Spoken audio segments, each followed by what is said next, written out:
चलिए इस समीकरण में x का मान ज्ञात करने की कोशिश करते हैं। X square plus 1 equals to 0। इसका मतलब है एक्स स्क्वायर हो गया हमारा -1 के बराबर।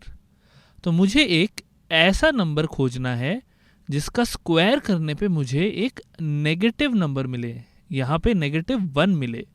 तो क्या कोई ऐसा नंबर आप सोच सकते हो? अगर मैं 1 का स्क्वायर करूँ तो मुझे 1 मिलेगा। अगर मैं -1 का स्क्वायर करूँ तो मुझे फिर से 1 मिलेगा, क्योंकि -1 का स्क्वायर यानी 1 ही होगा। यानी कि मैं चाहे पॉजिटिव नंबर का स्क्वायर करूँ या नेगेटिव नंबर का स्क्वायर करूँ, यहाँ पे जो नंबर मुझे मिलता है वो हमेशा पॉजिटिव ही होता है, धनात्मक ही होता है। तो ऐसा कौन सा नंबर हो सकता है जिसका स्क्वायर करने पे मुझे एक ऋणात्मक नंबर, एक नेगेटिव नंबर मिले? ऐसा कोई वास्तविक नंबर तो नहीं हो सकता। तो हम यहाँ पे एक नए नंबर को परिभाषित कर रहे हैं, इसे हम कहेंगे काल्पनिक संख्या। तो एक काल्पनिक संख्या की खास बात क्या है? उसकी खास बात यह है कि उसको स्क्वायर करने पे हमें एक नेगेटिव नंबर मिलता है। तो यहाँ पे मैं इस काल्पनिक संख्या को, जिसको स्क्वायर करने पे हमें -1 मिलता है, उसको मैं i कह लेता हूँ। तो i का स्क्वायर करने पे मुझे मिलेगा -1। ये मेरी परिभाषा है। यहाँ पे हमने i इसीलिए यूज़ किया क्योंकि i का मतलब है इमेजिनरी। काल्पनिक को हम अंग्रेजी में इमेजिनरी कहते हैं। तो अब क्योंकि i का स्क्वायर -1 है, हम यूँ भी लिख सकते हैं कि i हमारा √/-1 है। तो इसे हम काल्पनिक क्यों कहते हैं? क्योंकि ये नंबर वास्तविक संख्या नहीं है, इसीलिए हम इसे काल्पनिक कहते हैं। पर इसे काल्पनिक कहना एक दुर्भाग्य है।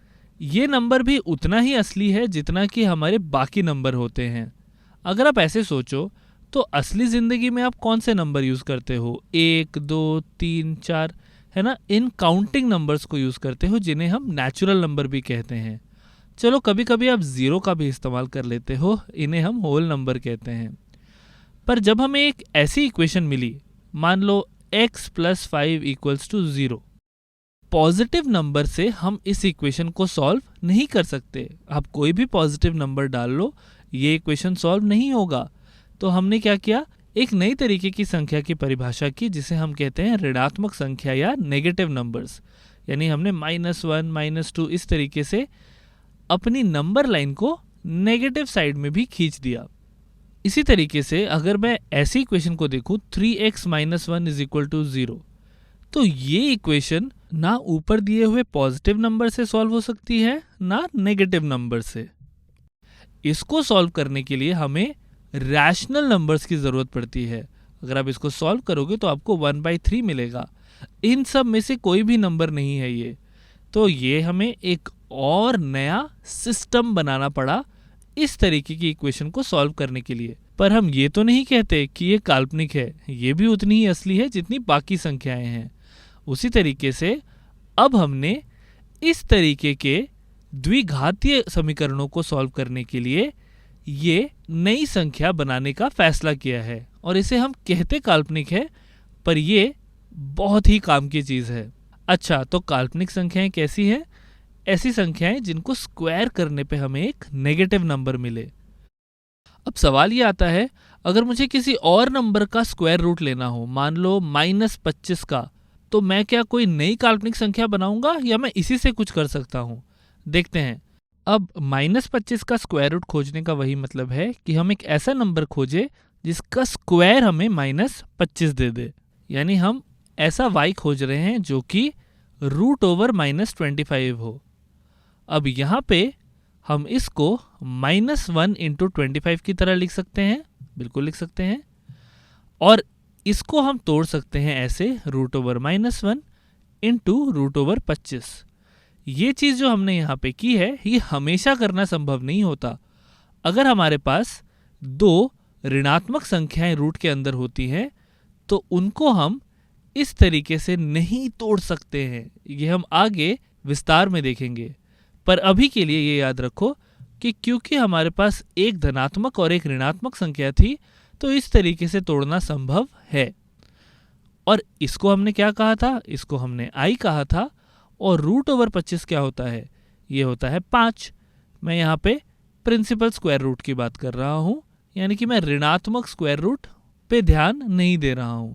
तो ये हो गया i इंटू 5 यानी 5i। तो हमने एक काल्पनिक संख्या बना के बाकी सारे नेगेटिव नंबरों के स्क्वायर रूट को भी डिफाइन कर दिया है। उसके लिए भी हम इसी i का प्रयोग कर सकते हैं।